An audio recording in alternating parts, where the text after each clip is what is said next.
Hey, how's it going, everyone? Just back again with another book, prophetic book. I was going through Zechariah and looking for, the similar pattern or sequence that God is using historically and will potentially repeat, in the end times, which I believe are the days that we're living in.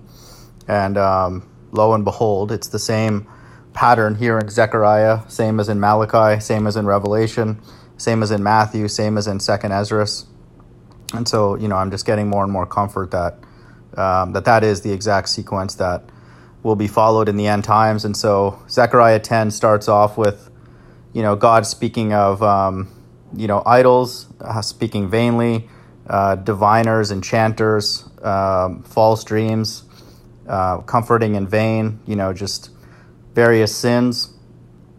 And then goes on in verse 9. I believe this is the layered prophecy that again applies to the days that we live in.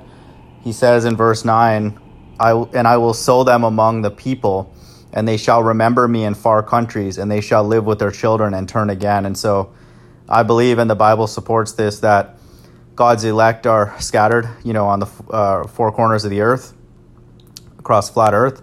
And here it says they shall live with their children and turn again. And so there will be an awakening, people, around the world turning back to God. And then in particular, God's elect, he will, in verse 10, I will bring them again also out of the land of Egypt. So this is historical, but in modern day, Egypt is America, and gather them out of Assyria. And so even in the past, he was rescuing people out of multiple places.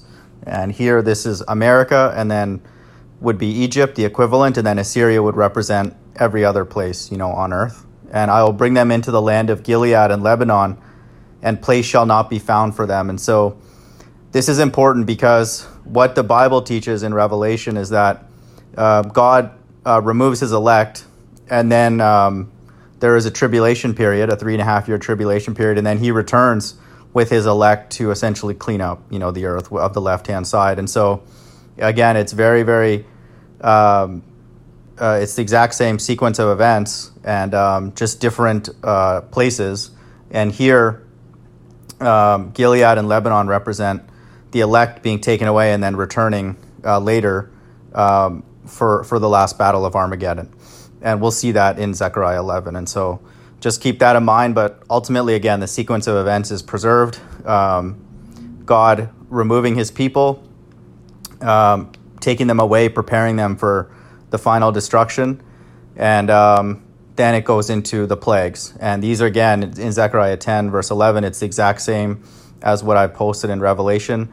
And he shall pass through the sea with affliction. The two witnesses will be administering plagues on the sea, turning, it to blood, and, 7 plagues that I've listed in my Revelation video.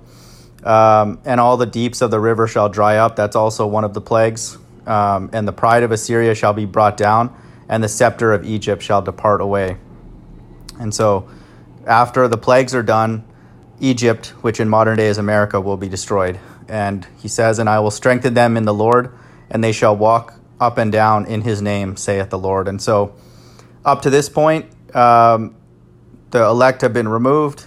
There has been a tribulation period, which in Zechariah is in verse 11. And then America is destroyed. And in this case, that also happens in verse 11, and the scepter of Egypt shall depart away. America will be powerless after it's burned by intercontinental ballistic missiles. And then the only thing left now is God's wrath. And so let's take a look and see what happens in Zechariah 11. And so it starts at, open thy doors, O Lebanon, that the fire may devour thy cedars. And so if we remember in Zechariah 10, the elect were taken away, and they will bring them into the land of Gilead and Lebanon. And so this, again, is exactly equivalent to the end times narrative, except the end times narrative will be the Battle of Armageddon, and in a place, in the Middle East. And so in this case, the elect were taken away, and then now God is revisiting the earth and with the elect in hand, and then in this place called Lebanon, in modern day, it's the Battle of Armageddon.